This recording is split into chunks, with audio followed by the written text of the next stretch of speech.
Hi, in this tutorial, I will show you a simple and creative workflow for designing unique clay cutters, starting right on the iPad.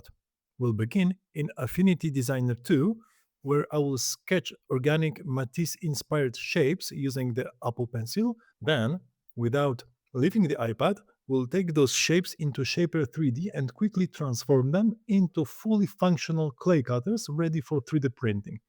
Okay, now we'll open Affinity Designer 2 for iPad. Now it is a part of a Canva, as I know, but I just downloaded from App Store and paid like $10 for it, and I can use it freely now. So this is really great software. After opening Affinity Designer on iPad, after opening a new file, the one thing you must do if you want to make clay cutters, you need to have the transparent background option selected. Without it, it will be very difficult to do it. So transparent background option is here. And what you gotta do, just click it and now you can start drawing. Without this transparent background option, you won't be able to export the XF files for Shapr 3D. Now we will choose vector brush tool. It's here. Here you can change the opacity and leave 100 and the size of your brush. So make it to your own preferences. Maybe we'll stick with like this. And with your pencil, you can choose stabilizer. This is window stabilizer or rope stabilizer. Depends on how fluid your drawing will be. You move like this, yeah. Then you just don't be worried if it doesn't match so very good. You can adjust it in a minute. I will show you. Now we can choose this rope stabilizer as well. Window maybe this time. It's similar. Yeah, it is also very smooth, and you can see you can just freely draw, and it perfectly makes and shape. Now, if it's not connected, okay, if it's something that you want to fix, close up, you choose node tool, and you just take with a pencil one ending. You can freely move it. You can connect it to this one, and that's it. And you can make all those blue lines here or points here. You can just click it, and now you can freely move it, or double click here. You can make it as well. All right, so now you can just freely move it. Perfect. Let's zoom out a little bit. So this is the shape that you can just draw by your hand. Okay, let's undo the changes. Let's make another drawing just to show you. Maybe we'll do it in rectangle. So this is a rectangle tool. Let's choose rectangle, and we'll make it, we draw rectangle. We'll make it in a arc. All right, here the width, you can change it to like 4.7. Maybe it's too big, a little bit less, I think. We will make a frame, maybe like this. Perfect. Now we are clicking the node tool, this one, and we click the object frame, and we are clicking the corner, upper corner here. We click it, and this is the option that we want. We click, and here you can choose the percentage of the radius. So we will make a corner round, top left right round, and top right round as well. Then you can switch it to lower corners as well. So the bottom corners, you can make it also round. For this tutorial, we'll make both upper corners round. You can choose 25% or 50 or anything you wish. Let's stick to 50% here and 50% here. Nice frame. All right. Now let's go to brush, vector brush tool again. Let's make the width a little less. Let's try to draw, yeah, with a stabilizer. Let's choose rope, the width a little bit more. Let's draw some organic shape inside our frame. Something like this, just to show you I'm not very good at drawing, but as you can see, the software really helps. Now let's fix with the node tool missing parts here so we can connect it. If it's not looking good, you can click the nodes here, the blue ones. Yeah, double click here makes it, yeah, more edgy now, but we can make double click again. Let's make the blue ones. Yeah, and we can adjust it to our own purposes. Yeah, so you can freely move it. Thanks for watching so far. If you are enjoying the video, don't forget to like, comment and subscribe. It really helps the channel grow. Now it's really nice.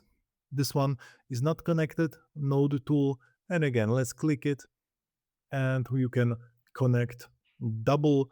If you use double fingers, double touch on the screen, it's like Control and Z, so you can undo the changes. So double click with your fingers, so it's really quick here. Let's move it a little bit and we just can match those two shapes to one. You can make double click, make circle, so it is really soft. Yeah, perfect. Maybe a little bit. All right, now it looks perfect. Great. So this is an organic shape in a frame. Of course, just to show you, you can make anything. Then you go to export. You have different files here, but like SVG, but we choose the XF for Shapr3D. And here in preset, preserve vectors is the best option for me. I usually do it like this. Okay, so you just save it as the DXF files, and that can be easily opened in Shapr3D. That we will do it in a second. So just to quick show you how you can easily draw any organic shape in this Affinity Designer.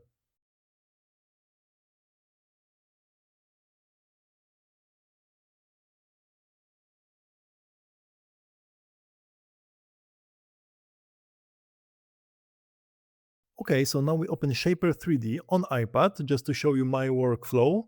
I click Add, File, and I search for the XF file that we just made. Okay, then after opening, we click Done. We can see the inside there is a little arrow. Yeah, the line that wasn't supposed to be here, something else. So we just click it, click Delete. It's no problem. We can edit our vectors here. Let's click Top View. Perfect. Then I make sketch line and I draw a line like maybe now 25 millimeters because it was going to be the cutter size. So I make 25 millimeters line. Then I click all the shapes.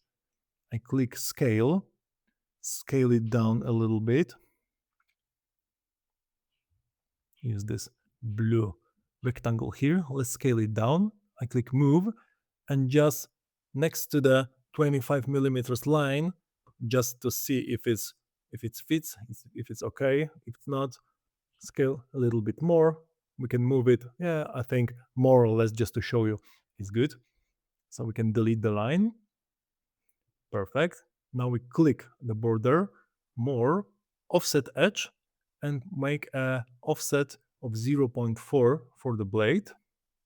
We click on the line again, click on this one again, and 0.6 for the support, and 2 millimeters for the handle. Perfect.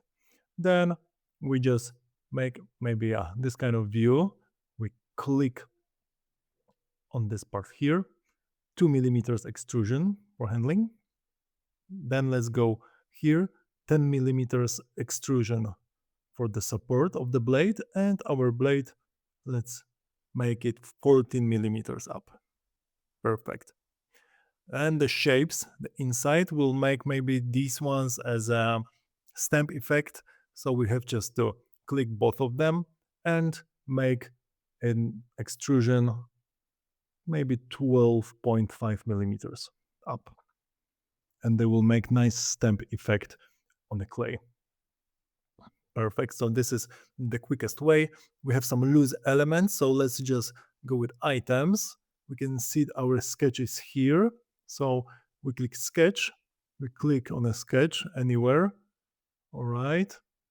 Then we go with the rectangle tool and let's draw two rectangles just to make the support for those two elements inside. They have to be connected with the rest of the cutter.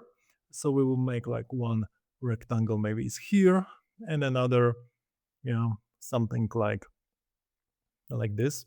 Yeah, it should be enough. I click exit sketching. Yeah, there are here. So on the top view, and I click all of the rectangle areas here, this one, and the small one here, just to connect them with the rest of the cutter. Extrusion 2 millimeters is enough. I click OK, and that's it. It's really fast process. This workflow is, I think, one of the best for me. Let me know if it fits you, if you like this tutorial. If so, please leave a like, leave a comment, and just let me know what do you think about it and this kind of workflow for clay cutters. Now we just have to export our file to STL and we can slice it in our slicer and print it. Thank you very much for watching, and bye bye.